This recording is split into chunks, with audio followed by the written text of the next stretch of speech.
let it hang, hang.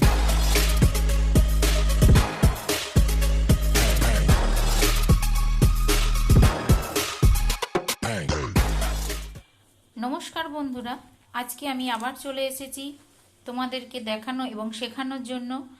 আজকে আমি আপনাদের শেখাবো ভেটকি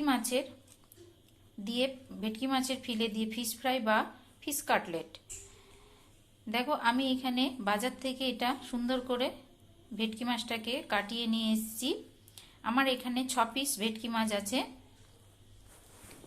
আমি এই ভেটকি মাছের ফিশ ফ্রাই বা কাটলেট বানানোর জন্য আমার লাগছে পার্সলে পাতা, ধনে পাতা, 2টো ডিম, একটা লেবু, লাগছে গোলমরিচের গুঁড়ো, আদা রসুনের পেস্ট,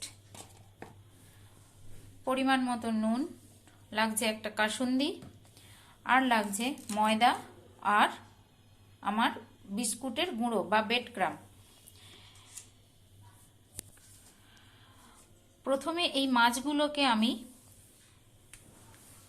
কিছুটা অর্ধেক লেবু কেটে আমি এর মধ্যে লেবুর রস আর নুন দিয়ে মেখে নেব। আমি দিয়ে দিচ্ছি সামান্য পরিমাণ নুন আর লেবুর রস।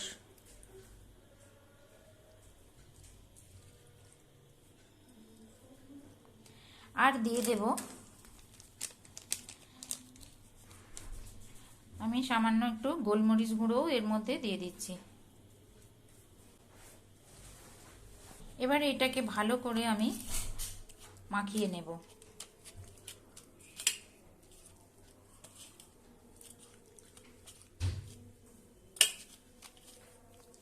এটা মেখে আমি 15 থেকে 20 মিনিট পর্যন্ত আমি এটাকে ঢাকা দিয়ে রেখে দেব। আমি এবারে মাছগুলোকে আমি মাখানো হয়ে গেছে, রেখে দিয়েছি। এবারে আমি চলে যাচ্ছি পার্সলে পাতা, ধনে পাতা আর আমি কয়েকটা কাঁচা লঙ্কা নিয়ে নিয়েছি। কাঁচা লঙ্কাগুলো একসঙ্গে পেস্ট বানিয়ে নেব। এর সঙ্গে আদা রসুনটাও বাটতে হয়, কিন্তু আমার যেহেতু আদা রসুনের পেস্ট বানানো আছে সেই কারণে আমি এই 3টে একসঙ্গে আমি পেস্ট করে নিচ্ছি। আমার কাঁচা লঙ্কা, পার্সলে পাতা আর ধনে পাতা পেস্ট করা হয়ে গেছে। পুরো পেস্টটা এখানে আমি নিয়ে নিয়েছি।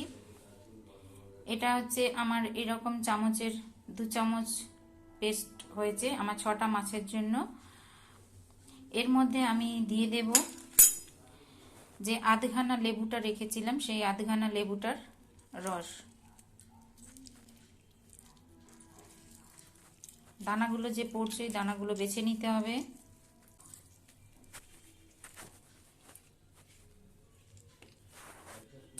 দিচ্ছি 1 চামচ গোলমরিচ গুঁড়ো,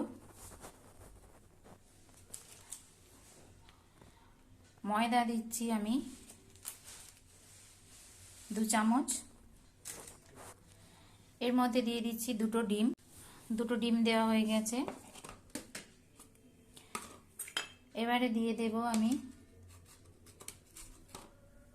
1 চামচ আদা রসুন বাটা,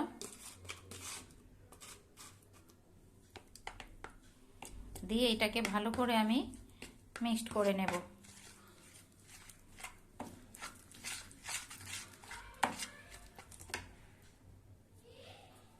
এবার এর মধ্যে আমি দিয়ে দিচ্ছি স্বাদ অনুযায়ী নুন,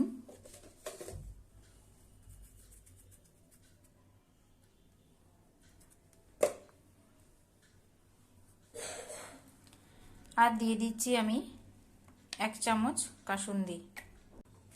1 চামচ কাসুন্দি দিয়ে এবারে আমি মিশ্রণটাকে ভালো করে মেখে নেব। আমার পেস্টটা দেখো রেডি। এবারে এর মধ্যে যে আমি মাছগুলো মেখে রেখেছিলাম লেবু আর নুন দিয়ে, সেগুলো এর মধ্যে আমি দিয়ে দিচ্ছি। দিয়ে এবারে এটাকে আমি ভালো করে চেপে চেপে মেখে নেব।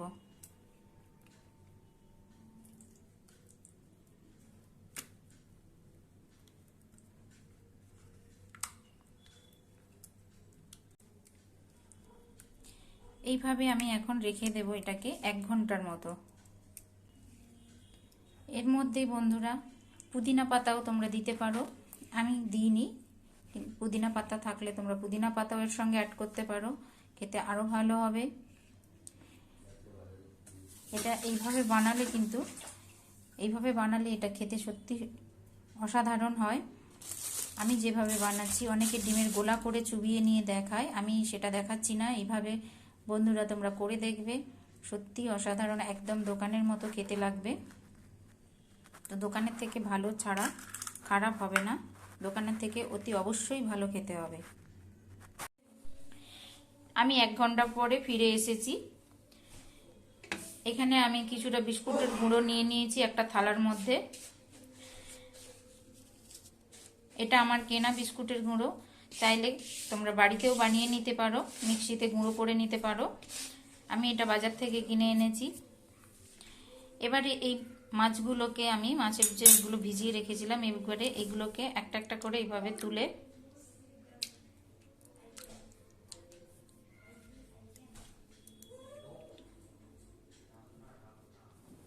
বিস্কুটের গুঁড়োর মধ্যে আমি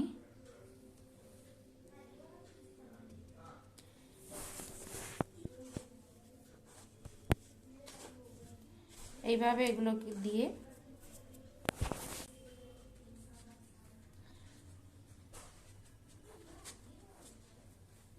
খুব ভালোভাবে এটাকে প্রেস করে করে নিতে হবে।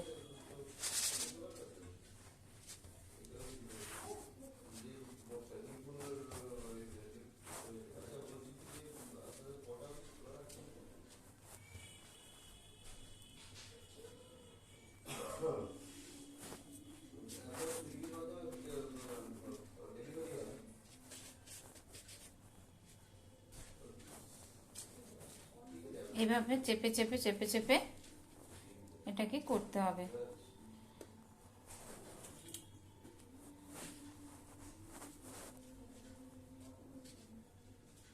যেগুলো ওয়েস্ট হচ্ছে সেগুলোকে একটা সাইডে সরিয়ে দিতে হবে।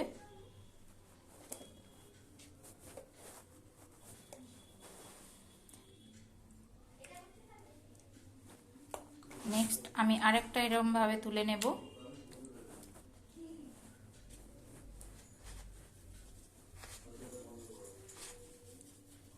দিয়ে এইভাবে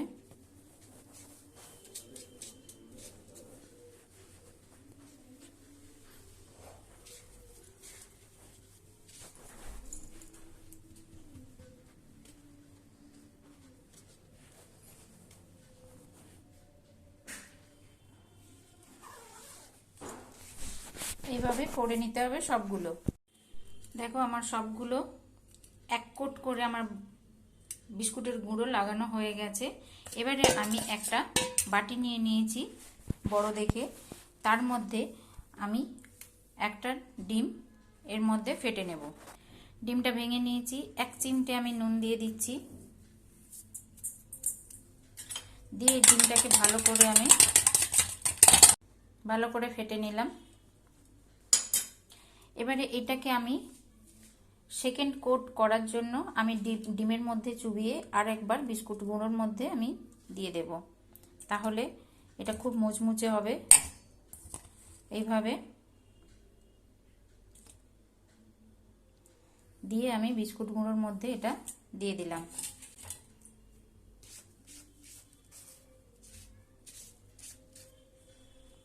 হাত দিয়ে বেশ খানিকটা প্রেস করে এটাকে ভালো করে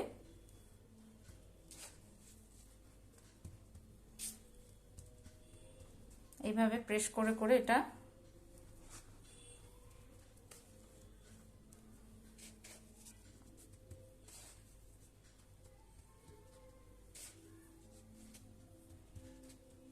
আমার সেকেন্ড কোট হয়ে গেল। এটা দেখো আমি তুলে নিয়ে আমি একটা থালার মধ্যে রেখে দিলাম।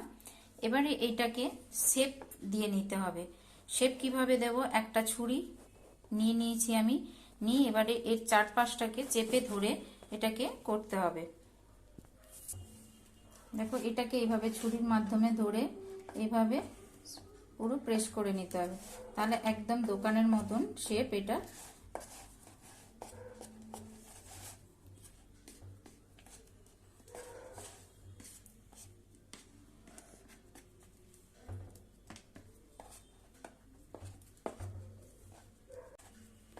দেখো একদম আমার রেডি হয়ে গেছে। এবার এটাকে আমি কড়ার মধ্যে তেলে ভেজে নেব। তো আমি বাকিগুলো রেডি করে নিই, তারপরে আমি ভাজাটা দেখাচ্ছি। দেখো আমার সবগুলো শেপও দেওয়া হয়ে গেছে এবং ডবল কোটিংও দেওয়া হয়ে গেছে। এবারে আমি গ্যাসের মধ্যে একটা কড়া বসিয়ে দিয়েছি। এর মধ্যে আমি সাদা তেল খানিকটা দিয়ে দেব, দিয়ে আমি এটাকে ডিপ ফ্রাই করে ভাজবো। আমি সাদা তেল, কড়া গরম হয়ে গেছিল, আমি সাদা তেল দিয়ে দিয়েছি। বেশ অনেকটা কিন্তু আমি তেল দিয়েছি। এটা একদম ডুবো তেলে ভাজতে হবে, তবে খেয়াল রাখতে হবে খুব কিন্তু হাই ফ্লেমে ভাজা যাবে না। তেলটাকে ভালো করে গরম করে নিয়ে তারপরে ফ্লেমটাকে আমি মিডিয়াম করে দেব, তারপরে এটাকে ছাড়তে হবে। আমার তেল গরম হয়ে গেছে, আমি একটা করে ফিশ ফ্রাই ছেড়ে দেখাচ্ছি। দেখো ফ্লেম কিন্তু মিডিয়াম থাকবে। আমি দেখিয়ে দিলাম ফ্লেমটা আমি কতটা রেখেছি, না হলে কিন্তু ফিশ ফ্রাইটা একদম ভেতরটা কাঁচা থাকবে, ওপরটা পুড়ে যাবে।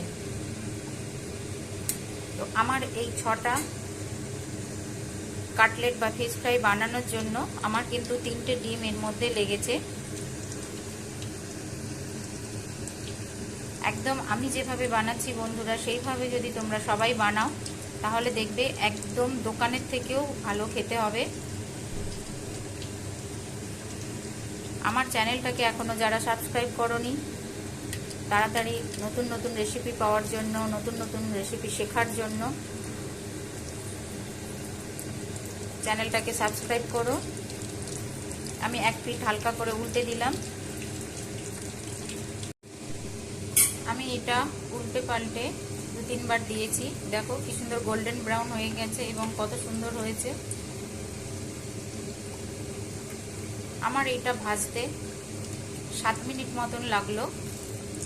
আমি একদম খুব হিটে আমি ভাজিনি, সেই জন্য এটা খেতেও খুব ক্রিস্পি হবে এবং খুব সুস্বাদু হবে। তো আমার এটা হয়ে গেছে, আমি এবার এটা উঠিয়ে নেব।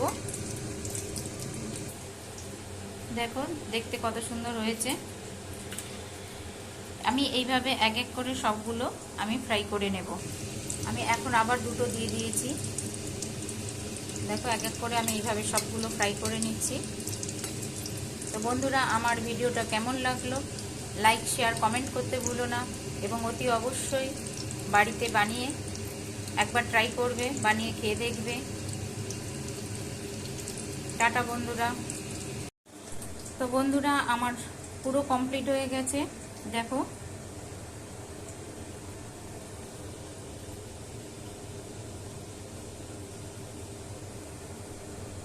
দেখতে খুব সুন্দর হয়েছে। আমার সবগুলো ভাজা হয়ে গেছে।